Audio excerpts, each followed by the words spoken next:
Hello everyone. I am Madhu Chetan.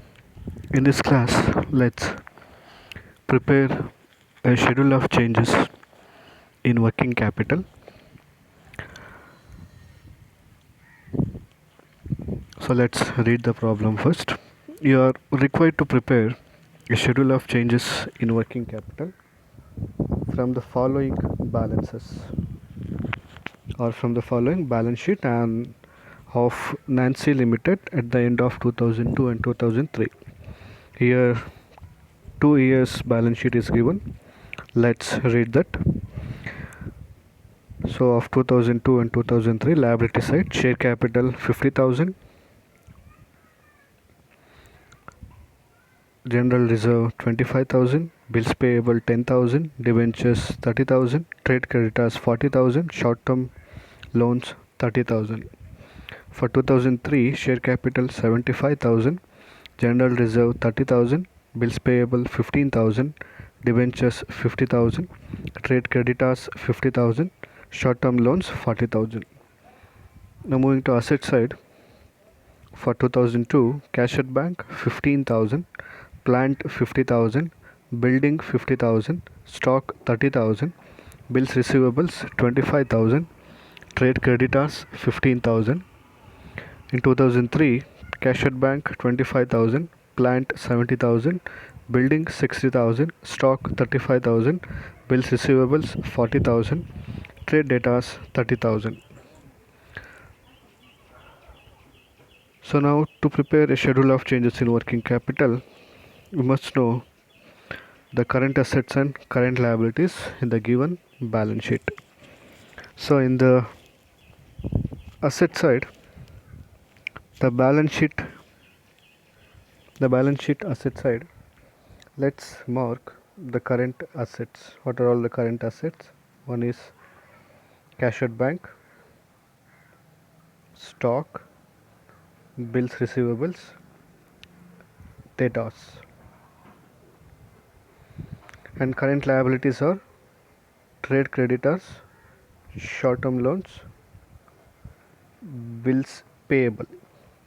These are all the current liabilities.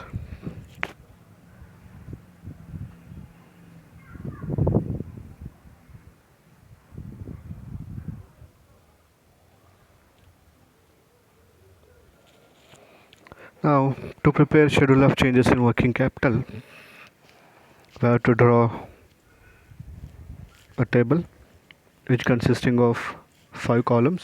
One is particulars and the 2 columns for year's amount, and another 2 columns to show the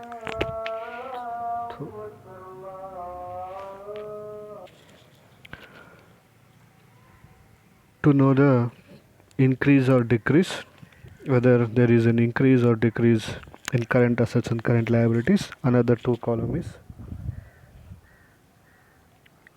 should be there.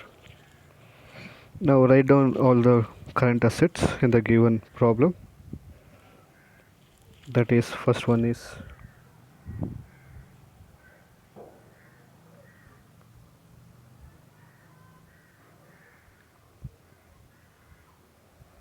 so cash at bank. For 2003 column, 15,000 is there, 25,000 is there.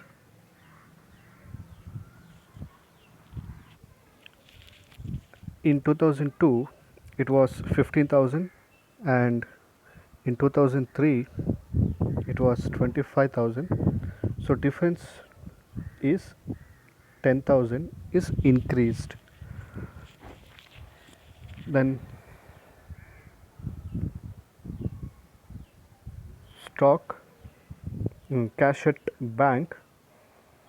The first one is cash in hand and second one cash at bank.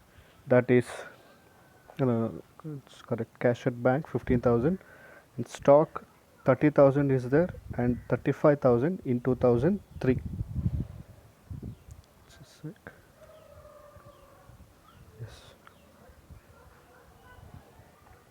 the stock 30,000 for 2002 and 35,000 for 2003. So changes will be 5,000 increase.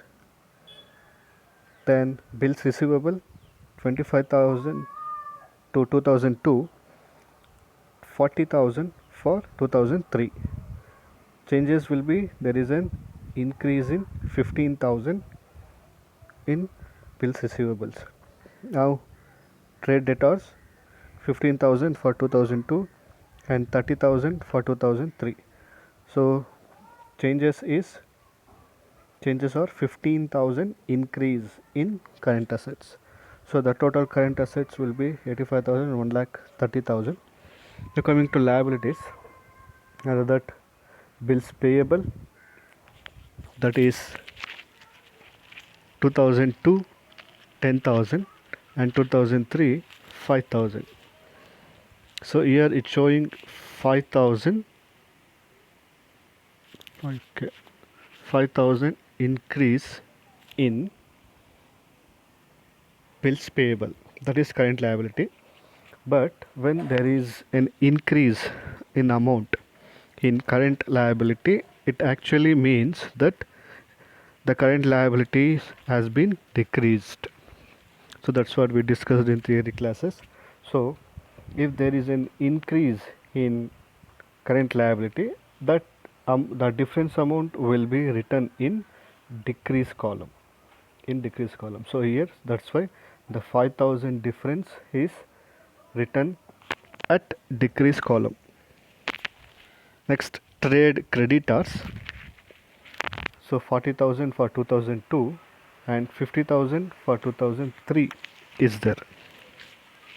So there is also an increase of 10,000. It actually means that decrease in 10,000. And short term loans 30,000, 40,000 is there. So here also 10,000 difference, it has to be written in the decrease column. Since there is a amount of increase, it has to be treated as decrease. The total of current liability is 80,000 and 1,05,000. Now moving to the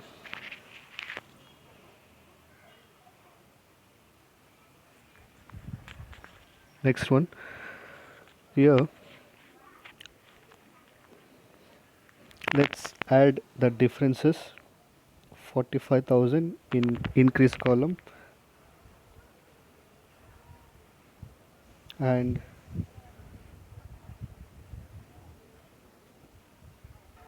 if we see the increase and decrease column, so decrease column is more, sorry, the increase column is more. So that's why here we have to take this first, we have to add the amount which is showing maximum balance, and the same will be written here, and the balance has to be identified, that is 20,000. So here also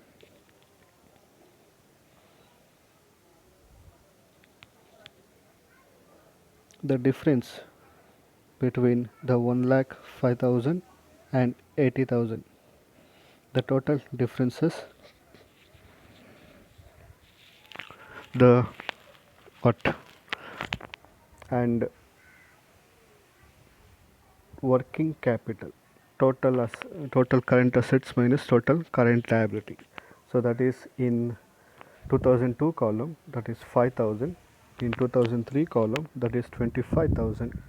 So difference amount, the working capital is identified. Again the maximum balance is 25,000, it has to be written in here also, and the balance will be identified. So if the balances comes at in these columns 1 and here 1, it can be written as net increase in working capital. If the balance comes in this column and this column, It can be written as net increase in working capital. It has to be written as net increase in working capital.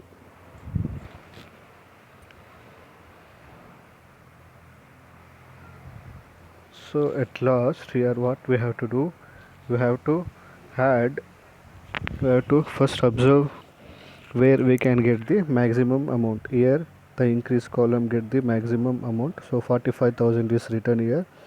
The same amount, the same total we took here, and the balance 20,000 we identified, the balance 25,000 here. And similarly here we calculated the working capital. Here we calculated the working capital, that is current assets, total current assets minus current liability, and 5,000, 25,000, and the maximum balance was 25,000. The same amount was written here, and the balance is identified, that is 20,000. If we get the balance in the first column and the last column, that we can write it as net increase in working capital. With this I end this video. Thank you very much.